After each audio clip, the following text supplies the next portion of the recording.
Welcome, welcome.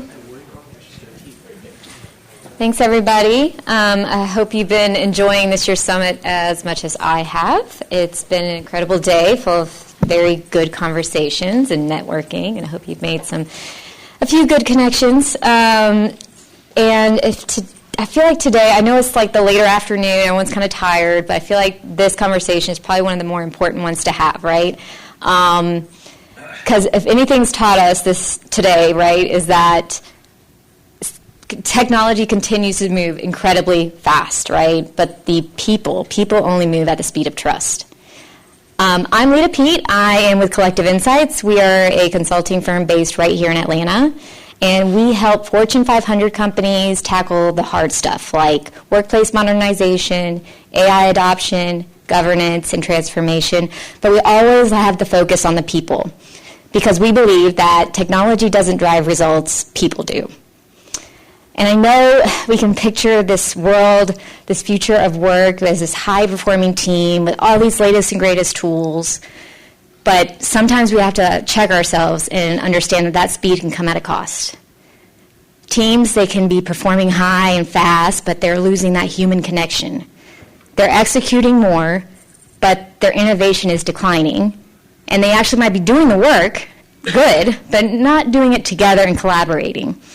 So we, as leaders in technology, we're building all these great these AI tools and using automation to build out all of these really good, incredible capabilities, right? But we cannot afford to lose what makes us human as we work. And I think that's a really important conversation to have. And with that, I'll hand it over to the moderator today, Hans Deli. Thank you, Lita. Good afternoon, everybody. Hope you guys are having a really great day and learning a lot. I've been looking forward to this conversation all day, just kind of given the subject matter itself. We've learned a lot about AI. My name is Hans Deli. I'm a managing director for Slalom. I lead our technology strategy and CIO advisory business, so I spend a lot of time with leaders and organizations as they think through their AI journey. And so today we've heard a lot about the capabilities of AI, right? What it can do, right? Why do we want it to do those things? But as we look at this new wave, or this next wave of digital innovation, we've got to keep the human, the people in the center to make sure that what we're building and what it does is what we want it to do and why we want it to do it. So I'm going to set the stage. We're going to hit a couple of quick topics, and we've got some great panelists to walk us through it. When you hear AI enabled, what the hell does that really mean? Right? We're gonna start there first and foremost, make sure we're all on the same stage. We want to balance strategy with outcomes. How do we connect those dots? What does it take to drive AI adoption? Right? A lot of that is around how do you establish the right culture within your organization to not only get people to use the tools, but to get them to want to use the tools. And then as they do that, how do you now start to really lean into the human AI collaboration aspect of what you've set up? And then how do you know you're measuring the right things? When we say using AI to drive productivity gains, what does that really mean? What does that look like in real life? And what does that look like for ourselves and for our teams? Make sense? So with that, we've got a great panel, so I'm going to let them introduce themselves. Yeah. So hey everybody, my name is Alex Lustig. I am an AI solutions specialist at WalkMe. Essentially, my job is working with clients when it comes to the solutioning of AI, making sure that it is very much tailored to their business, understanding who they are, what they want to achieve, and how we can be successful. My background has been in AI solutioning, specifically with contact center AI and chatbots. And specifically what I do now is I work with WalkMe. We are a digital adoption platform. So basically, we help people use technology and help them to use it efficiently, really make it simple for them. And I work specifically on our generative AI offering called WalkMeX. So thank you, everybody, for the time. Hi, everybody. I'm Kayla. I am the sales engineering leader at Sierra. We build conversational AI experiences for brands, and our team is really focused on being the partner to these brands. So the sales engineering motion's really focused on understanding what is it that the CX teams need to be able to expand their capacity and meet the growing demand of the marketplace. So I spent the last 7-8 years in the contact center space where these groups were demanding technology like this, and now we're at the forefront of bringing it to those teams. It's great to see you all today. Hello, everyone. My name is Ankur Manke. I lead data and AI solutions for Honeywell in our portfolio of products software products that we are taking to market. Background has been mechanical engineer. I've been in the space of analytics consulting and solutions for a couple of decades with industrial and manufacturing companies, which of course makes it slightly different because it is not an economy that runs traditionally on all digital data. So of course makes the job complex, at the same time interesting and challenging enough. As Honeywell, we are one of the largest industrial automation company in the world. And of course, with that global footprint, as we reimagine the world tomorrow to move from automation to getting autonomous operations and systems, AI is of course sitting in the middle of all that. And that of course makes it interesting on how we shape the future of our product portfolio, the solutions that we bring for our customers, and internally as well adopt AI as a way of driving our own business becomes an interesting mix of types of challenges that I've had the opportunity to deal with. Thanks very much. You're buttressed by two management consultants. So I'm Kyle Tothill. I'm a partner and founder of Collective Insights. Lead is one of our AI superstars. She should probably be in this seat right now. She does a lot in our AI practice. But we help Fortune 500 organizations go through their business transformations and modernization. A lot of that obviously now is centered around AI, data analytics, and this perspective that I'm bringing to the table is more or less our opinion on that and our perspective, but the perspective of our clients. Awesome. I love that. So let's dig in. We've heard a lot about agents. We've heard a lot about the catalyst of 3 years ago. But now I want to reflect as an audience, because I want you to chime into this conversation.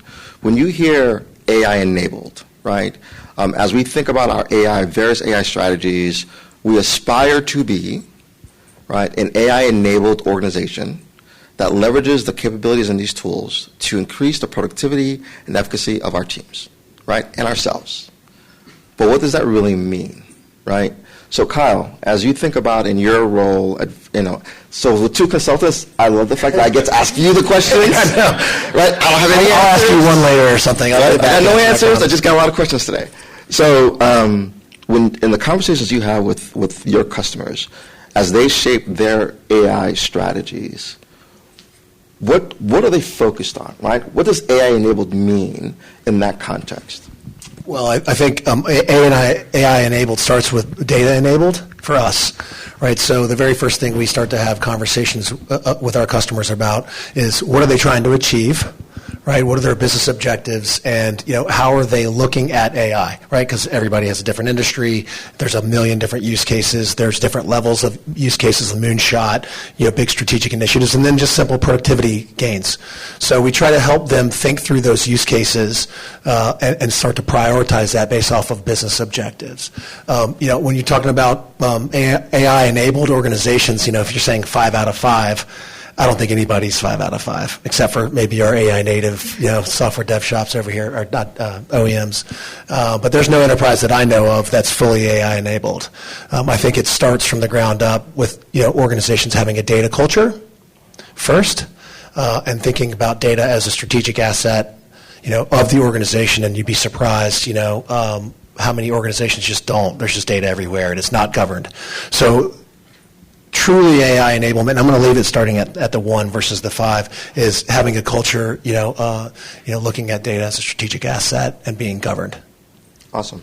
So let's extend the words AI-enabled to AI-enabled humans, AI-enabled products. So Alex, as we look at kind of the increase in the use of AI across the workplace, right? How do you define the human touch in this context? Yep. So I think when we think about the human touch with regards to AI, one of the big parts is going to be keeping a human in the loop throughout these basically workflows and processes when it comes to AI. I think one of the big misconceptions is that AI is just going to automate everything, that all of its outputs are just ready to go. And certainly, as we keep getting improvements within the space, that's going to continue to get better and better. But what makes AI so special is you. It's literally everybody in this room. It is our input to it. So I could go create, let's say, a particular output or content, and that's going to be of one quality. AI could just do it, that's another quality. But the true value is going to be the combination of the two of us. Without your touch, without what makes you so special, without basically you understanding context that it doesn't understand, you having a voice and a personality in a way that AI will often strip away, that's what's going to lead to the best output. So I think the human touch means that no matter how sophisticated AI gets, because this is not going to go away anytime soon, it's having the human in the loop, right? There's never going to be anything that's going to take away your voice. It's that the human touch is using AI to basically amplify and accentuate your voice and your creativity and who you are to make your output better. Kayla, with the disruption that Sierra is causing in the marketplace, where do you guys focus as you think about the impact and the value that what your products are delivering to organizations? Yeah, I mean, it's spot on in terms of what you were talking about earlier. The way that we think about it is there is an incredible amount of work to be done and an incredible demand coming from the marketplace. Like, the consumer base is constantly growing. Queue times, wait times are always extending. Our focus has really been on partnering specifically with the CX teams to understand what part of the customer lifecycle or the customer workflow do we need to impact in order to expand your team's empathy bandwidth. You sit on the phone for 8 hours a day, your decision fatigue, your empathy, your patience all drains throughout that day, and by the end of the day, the work that you're doing and the output is completely different from what you started with.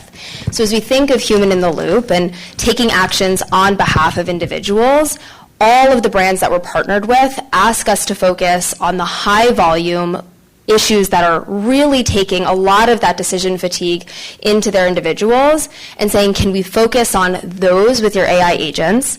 And then there are areas where we need the human in the loop very directly. We're working with a mortgage origination company, and for them, legally, a significant part of the workflow has to happen from that lender.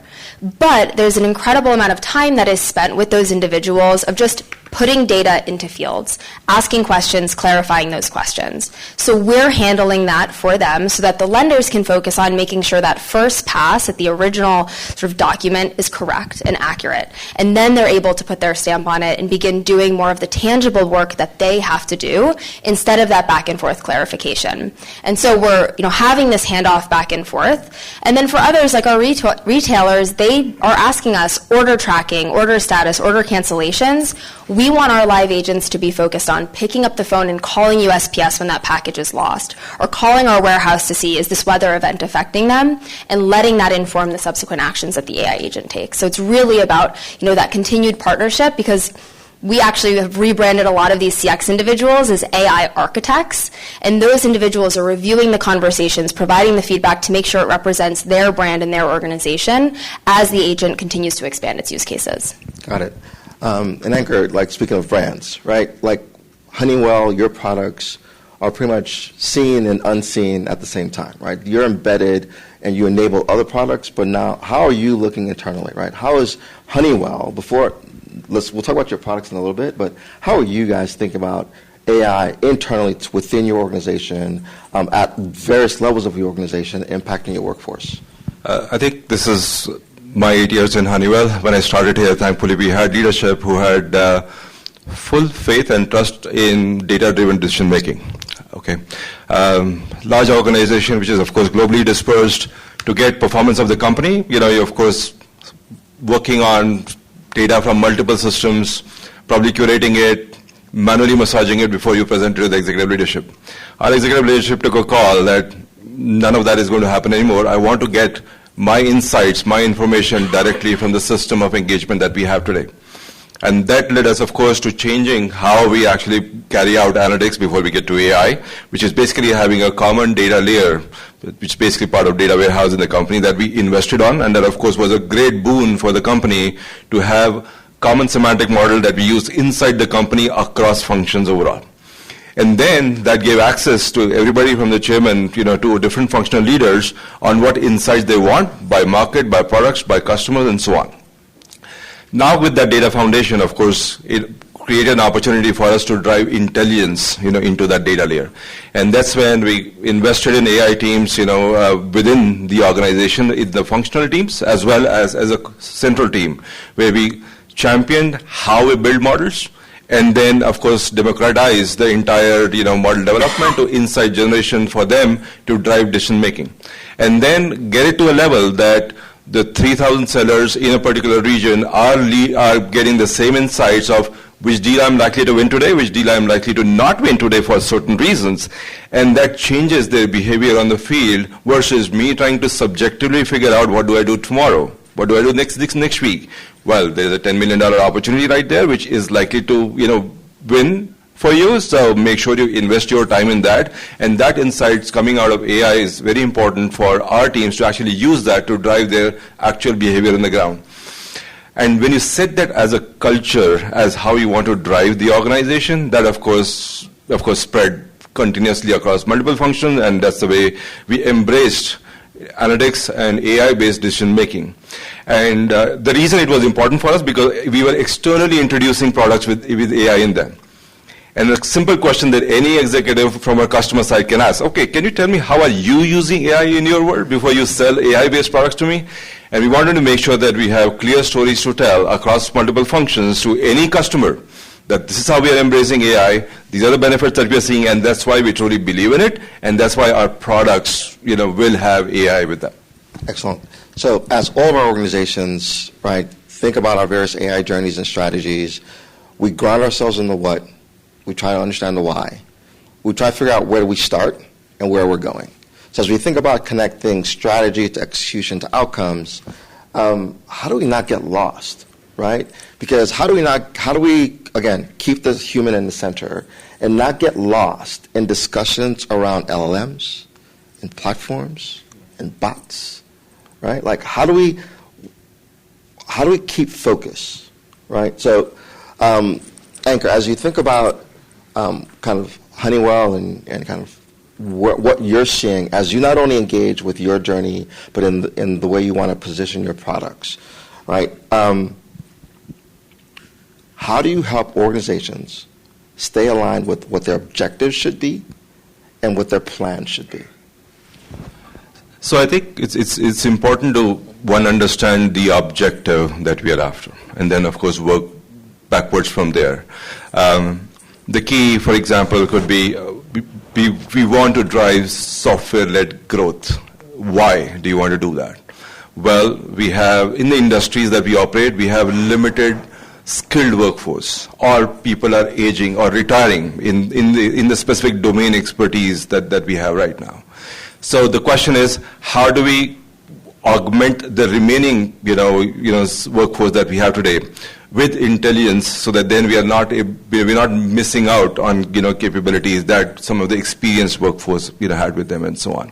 Now, with that purpose in mind, then you work backwards from there. Okay, so what are the different problems that we have to solve in order to make sure that we are augmenting the less experienced or probably early experienced, engineers potentially on the field today with the same level of competency or equivalent level of competency, on the field.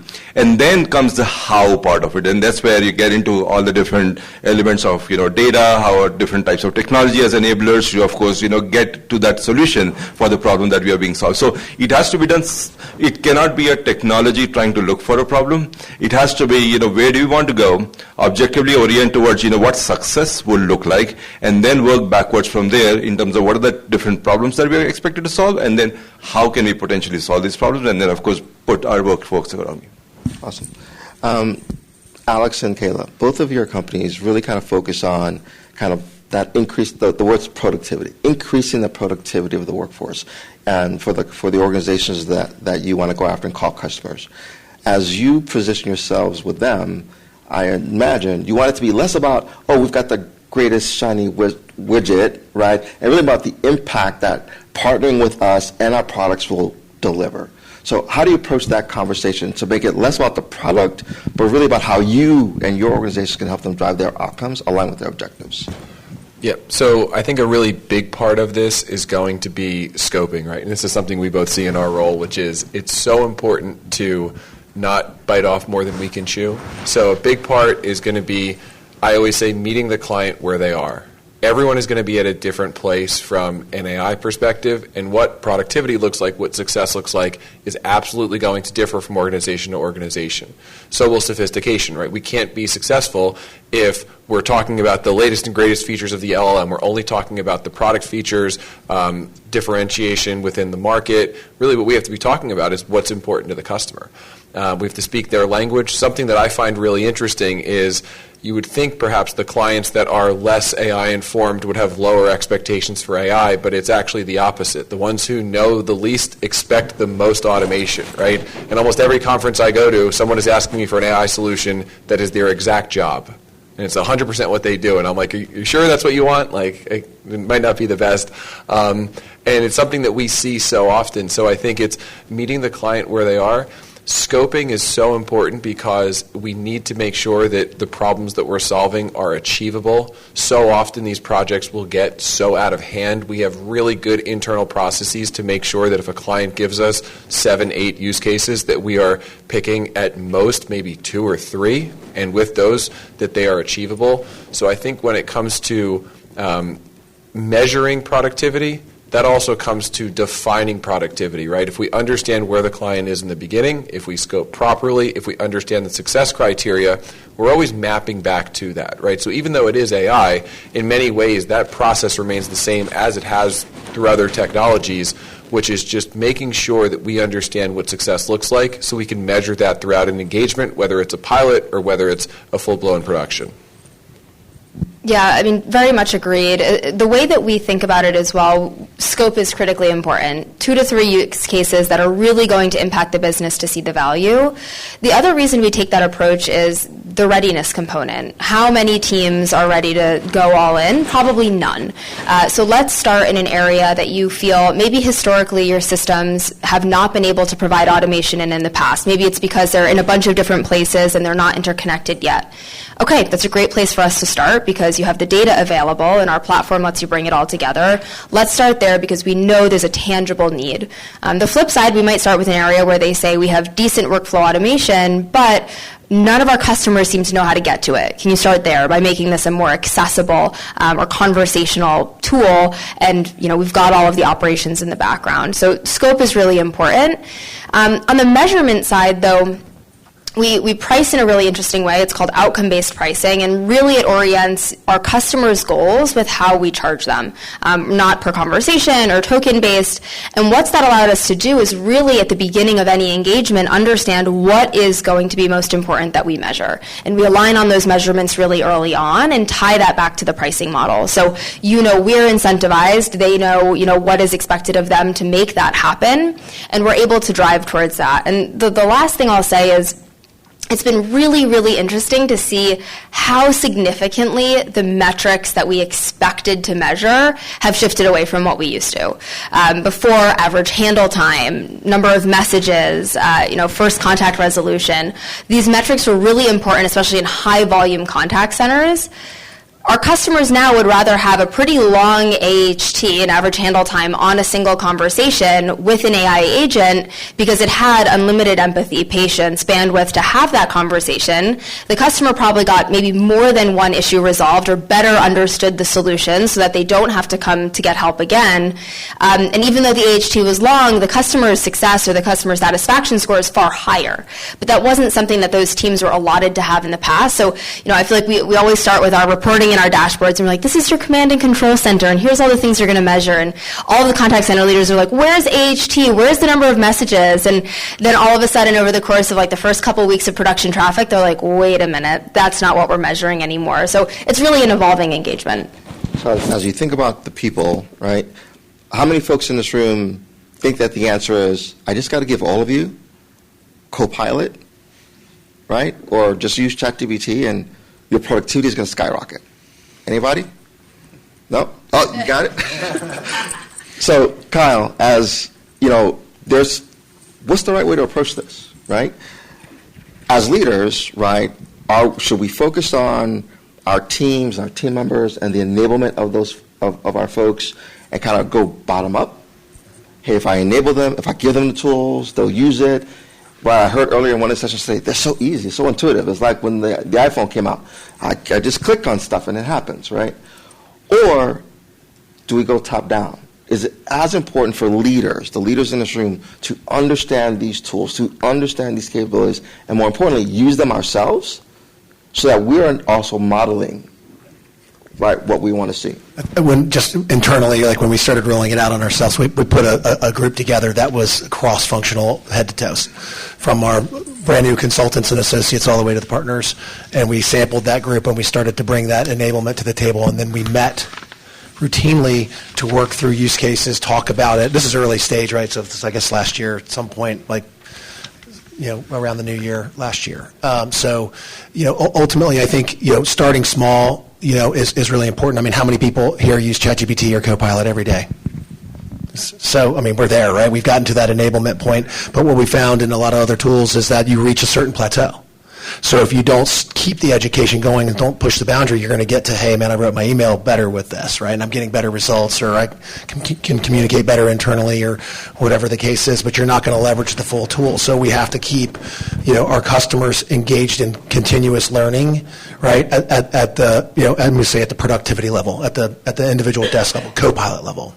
And I like the concept of the Copilot term. I think they got that right early in this adoption curve, because it's not really replace, it's Copilot, right? It's augment. And that goes back to what you guys were talking about. It's about making the experience better. And I think when you start looking at metrics, you have your initial set of metrics that you like to use for your productivity.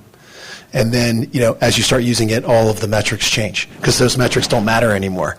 And I think that's really important, is to start to educate up as metrics change and impact change. So starting small is really important. Continuous learning is really, really important. And managing the expectations of people that are investing in this from a measurement perspective really, really matter over time, because that's going to really educate the senior people in the organization. Yeah. Cool. How many folks have had accountability, right, for like rolling out a new capability, looking to drive adoption and adaptation within your organizations, only to have it absolutely fail? Anybody? Everyone. Right? So do we run the risk, as we think organizationally, right? We're focusing on AI adoption within our organizations. We said something earlier that I really liked, and Alex shared it with us, is how do you build the right culture to drive adoption, adaptation, and engagement? As you think about the people, right? If you think about what I want these things to do, none of that matters, right? If it's just, I need this thing to do this other thing and do it better than me, I don't care if you're engaged. But if we keep the human at the center, that's the most impactful piece of this, right? I want to use the tools. My organization wants this to be successful from the very beginning. So how do you build this culture of engagement? How do you build this culture of adoption? I'm just going to start off by saying, if there's a close company that's a 5, it's probably Honeywell, and I really mean that because we've been working with you guys for a long time. They're not there yet, but they started with the customer, right? So if you want people to be engaged, it can't be about their productivity. I mean, yeah, it's great, but again, we all got there really quickly. It's about your purpose of the organization, and if you believe the tool is going to help you solve your customer problem or deliver your purpose better, you're going to get wildly more engagement than you are talking about an office productivity tool or a robotic process automation or some sort of automation of a workflow. Everybody wants that. Everybody wants less busy work and more strategic work. Everybody. The world's been moving in that direction. The United States has been moving in that direction for a long time. So culture starts with why you exist, and if AI helps you with why you exist and your customers that you serve, that's a really, really good place to start, in my humble opinion. I think you guys do it pretty well. It is important to not build for them, but it is important to build with them. And that's the philosophy. The sooner we adopt, the easier it will be to really understand what they said they needed versus what they actually needed. And that drives the stickiness, of the solution that you're putting in front of them, and that drives the innovation that you have to drive behind the scenes. I mean, AI is just an engine. Okay, it's basically the surface that touches the people, and if you're making it easy, for them to do their job by doing anything on the data side, anything on the AI side, anything using LLM, anything using agents, I don't care. But hey, my core job is to come here, fix the system, and not spend half an hour to really figure out what's wrong with that system. Okay? Yes, I get more billing hours, but the system doesn't get fixed, and somebody is not happy that, hey, you spend so much time, but the system isn't fixed. So that's how it is important to, one, surface up what's the true problem, see how they'd like essentially to be solved, and then build it with them and incrementally make sure you introduce the stickiness features that they think that they really care about. And unless you do that, you're assuming that they need this, but they may not. Yep.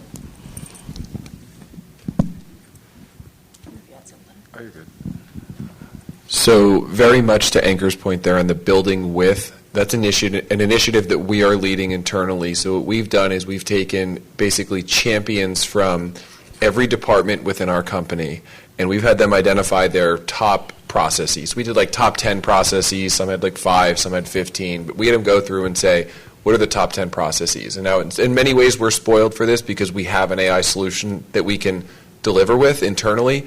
But I would say that this applies even if you just have a Copilot. If you have a ChatGPT license for $20 a month, you can make GPTs that solve business problems. So what we did was we went through that list. We basically had our champions from each department, and then we would have people on the CIO team that we'd work with identify where we can and reasonably cannot use AI to solve the problem. So for instance, we do a lot of internal certifications.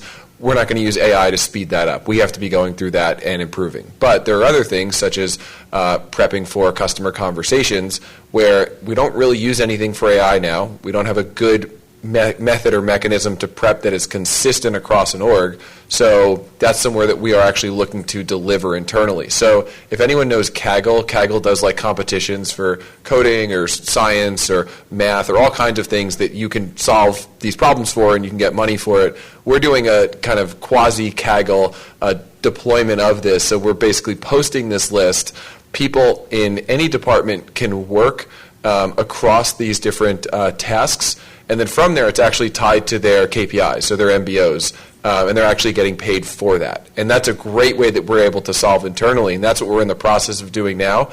There are obviously solutions that we are coming up on that require third-party AI that we don't have, but one of the processes we did was just sort out and say, okay, what can we reasonably solve with the tech that we have now? And then where would we look externally? And when we have those high-value use cases or when there's a lot of time spent, we're looking at third-party tools where we can't cover that gap. And then in addition to that, we're solving with the technology that we have. And that's worked phenomenally for us. Awesome. Kayla, let's add some more color to this. In your experience, what's an example where you've seen not only the use of automation and AI not only boost productivity, but actually boost employee engagement? Yeah, I was just thinking about that. So there's a couple really key pieces to building an AI agent. The first is we have to understand what it's going to do, and that requires a lot of CX team engagement. It's like, what is your day-to-day operation? Not what's in the knowledge base article, not what's in Confluence. I want to know what do you do and how do you operate. So that's the first piece. And it almost becomes therapy. Like it's a therapy session with the CX team members, and they get very engaged from them at the beginning because generally they've been left behind in these technologies and in investments. The second piece, which I think is a ton of fun, is we name the AI agent generally. So SiriusXM has Harmony, Chubbies has Duncan Smothers, and this becomes like a core part of that brand identity coming to life in the agent. There's always these debates internally of like who gets to make the ultimate decision. It's like branding and marketing generally want to have a heavy hand and otherwise. But what we've really seen is the key part of this is that conversation review. If the agent is handling an end-to-end troubleshooting session and the troubleshooting SME is reviewing those conversations, they get to see their own best practices reflected in each of those conversations. So in practice, that is where an incredible amount of that engagement comes from because they see, the work that I've done is reflected here at scale. And they take an incredible amount of pride in that. So you see this engagement continue to grow as they realize, these processes that I've come up with in the past are going to be what impacts this organization down the line. And that has created this culture of, as you get rebranded as an AI architect within an organization and they grow that team, they're really proud to have ownership over their specific subset of journeys because it's their work that's coming to life. Awesome. So what's the promise, right? So we can focus on the capabilities of the AI agents. We can focus on the outcomes we can try to drive. But the ultimate promise is increased and improved human to AI collaboration, right? There are things that using AI helps me be a better version of myself, right? Enables me to tap into my creativity, enables me to have a bigger impact because I'm leveraging tools to do the mundane, right? Anchor, Honeywell produces products, right, and embeds capabilities in products where safety, impact are non-negotiable, right? So as you think about improving human-AI collaboration through your products to ensure that safety, what are some of the things that kind of, when you think about human-AI collaboration, what are the opportunities that we really have to lean into? I think you raise a very important point. In some of these applications of a product, safety and, we also deal with critical use infrastructure. We, of course, run process refineries and plants. And there are engineering guardrails that have been existing ever since we built our products, into our automation portfolio. Now what we are doing is we are adding a lot of AI-based augmented intelligence as well, which of course gleans across multiple systems to make a recommendation on what the operator should be doing versus what they would have done. Okay. Now the way to approach that is not to completely replace, what the operator was doing, but then quickly provide enough information for the operator to decide what they should be doing. The control is still in the hands of the operator to begin with, because they still need to, evaluate whether it's the AI recommendation that I need to align with, or is something that they did their own, let's say, troubleshooting RCA on what they should be doing overall right now. But then the way to instrument that domain expert's capability into AI becomes extremely critical for us to, of course, take this forward. And the way I call this is, you start with, AI-assisted decision making. Okay, this is when, running a control system, looking at tons of data, charts, across multiple systems, and then AI tells me, I think this is happening, and you should be actually doing that. Got it. Let me validate whether, I should be doing that, yay or nay. And then that's when the learning kicks in. And that's when as we present these opportunities, we make sure that we get a feedback from the operator that whether I recommended this right or wrong. And when they did not, I would like to get into very specific domain level insight into what I did not do correct. And as we actually have some of these models evolve, learn, and of course get confidence or gain confidence of the operator. Yeah, these are 10 types of things that I think you've been doing things pretty much consistently right, which I would have thought. Then I shift from AI assisted to AI informed. That is, hey, I took this decision for you. I'm still keeping you informed that I actually took this decision for you. You still have the opportunity to revoke that decision from that decision that was taken right now. And that goes through its own maturity curve and maturity cycle.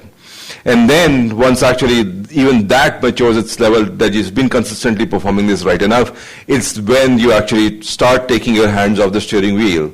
We're still too far away from actually that scenario, but that's the way we think and imagine how do we introduce AI into real world scenarios where safety is important, where operational criticality is important, and it's more important to take what types of problems do you want to solve with AI. Not everything is an AI problem today. Yep. And that becomes a very critical choice for us to make.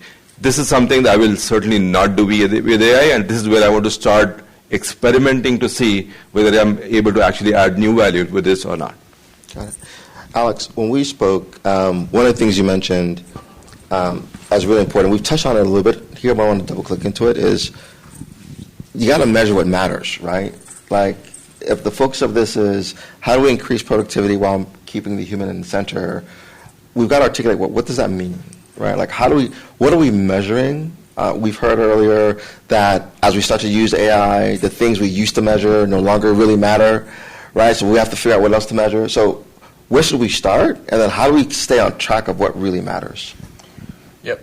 So I think, again, what we measure, it always goes back to this, so I say this a couple times, but going back to scoping and understanding the point solution that we are solving for, the use case that we are solving for is so important, right? So it is going to differ to an extent for every client, for every use case that we're dealing with. in many ways, measuring the success and productivity is going to be done in stages. And I think I'm seeing this a lot when it comes to the pilots that we're running. I think in software that I have sold and worked with in the past, it's really just been this like, okay, we'll push a pilot out to everybody, we'll see how it goes, and then if that's good, awesome, and if that doesn't work, maybe we can make some changes or maybe we're not moving forward, right? And I'm noticing much more of a phased approach. So I'm seeing a lot of times even 2-3 phased rollouts for just even a pilot, right? We're testing with a group of power users and it's 10 users, and that's just, we're going to be testing for, are they as power users able to get an output that they're happy with? And then we're going to expand that to, let's say, 100 users. And then it's going to be, okay, out of that 100 users, maybe we didn't do any kind of onboarding or training with those additional 90 that we just added. So now we're going to say, without any real prompting or guidance, were they able to achieve the results that they wanted? And then let's say phase 3 will be 500 users. Okay, now at scale, what are we gathering about this experience, right? A lot of times, the success and productivity is not going to be told to us directly. It's something we're going to need to gather through insights, through some kind of a feedback loop, I think is what is so important, right? That we have a way to understand what that experience was from the employee perspective. We use that to inform our next actions, and we also have a feedback loop to collect it. So we're always making sure that we have that feedback loop. I think that's the best way that we're going to achieve what we want to here.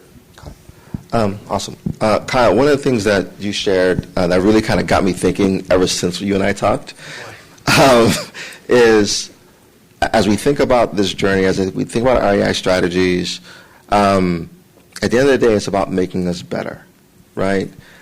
This is not about like the fear-mongering aspect of this, which is if we use AI, we can do more with less.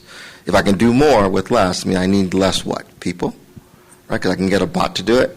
Versus if I can do more with less, I free up, right, resources, human resources, to enable them to do other things more impactfully.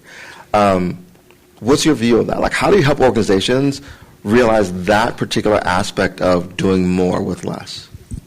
I'll start off by saying, you got to have trust in leadership, and leadership has to be able to tie the initiatives of whatever you're doing, whether it's AI or not, to some sort of OKR or key result that the organization can buy into.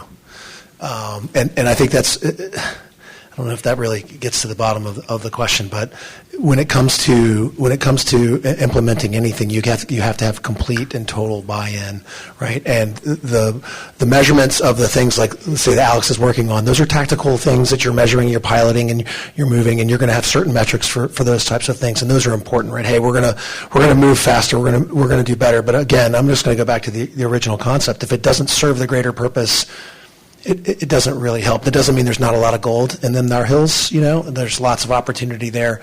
But, when you think about building trust and thinking through who's going to govern this, it's got to be leadership, and there has to be some sort of AI governance committee to be able to bounce the feedback loop against, to measure the AI projects that you're involved in, to assign certain measurable things, adjust those measurements, right, and be able to say, hey, we're going to move forward with these things.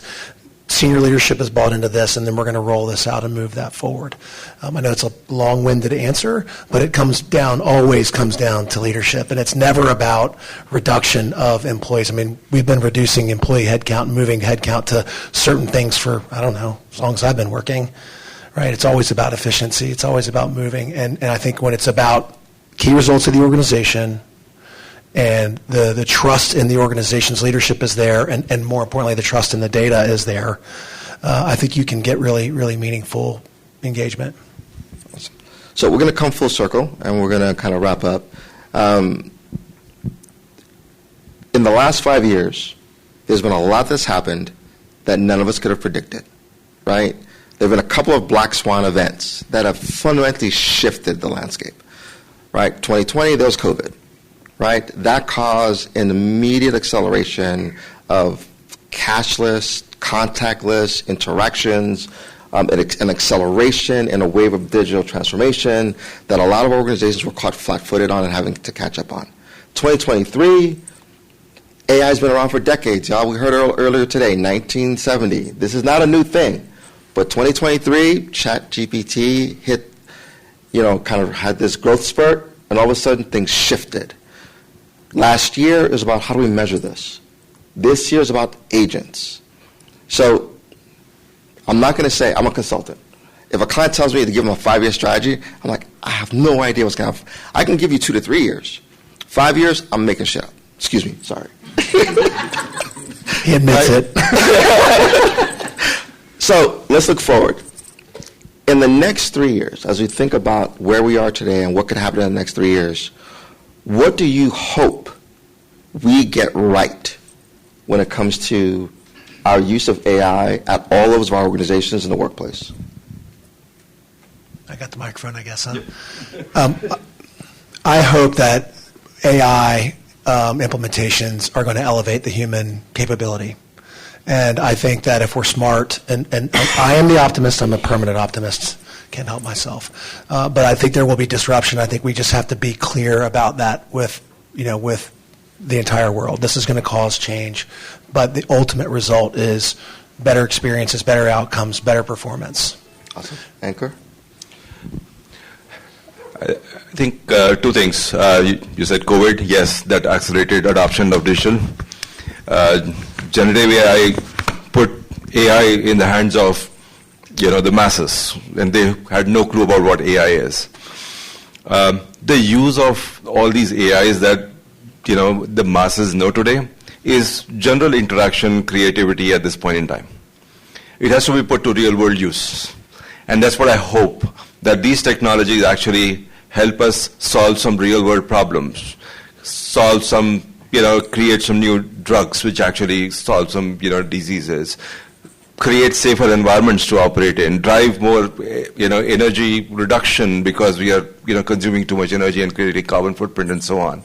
So it is important to start thinking on application of these capabilities in some of those real world problems, and I hope we start seeing the real benefits of that, and that will help drive adoption of AI and drive a better appreciation of how AI is actually benefiting the larger world. Excellent. Kayla?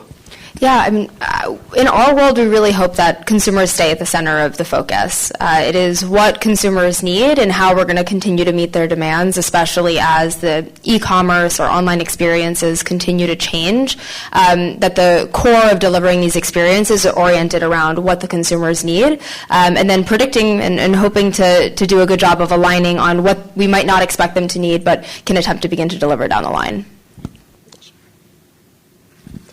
Something I hope is that we keep our voice through this, right? I think that's so important. There are so many AI solutions and systems and processes that don't have a human in the loop, right? There are email marketing software, the AIs that can draft fairly custom emails and send it automatically without people ever seeing it, without people ever reviewing it.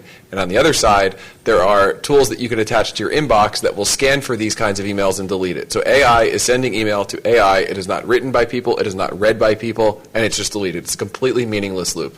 I think if we keep our own voice, I think if we use it as an extension of ourselves, very much, Hans, to what you had said around it makes you a better version of yourself, I think that is the best world we can hope for AI. So thank you all. I've appreciated and had fun with this conversation. Thank all of you for letting us sit between you and alcohol and your ride home. This has been a very impactful day. A lot of great speakers, a lot of great content. So thank you for your time. Hopefully you got something out of today's discussion that you can take back with you as you think about your AI journey, your AI strategies, and how to keep the human at the center. Thank you. Have a great night.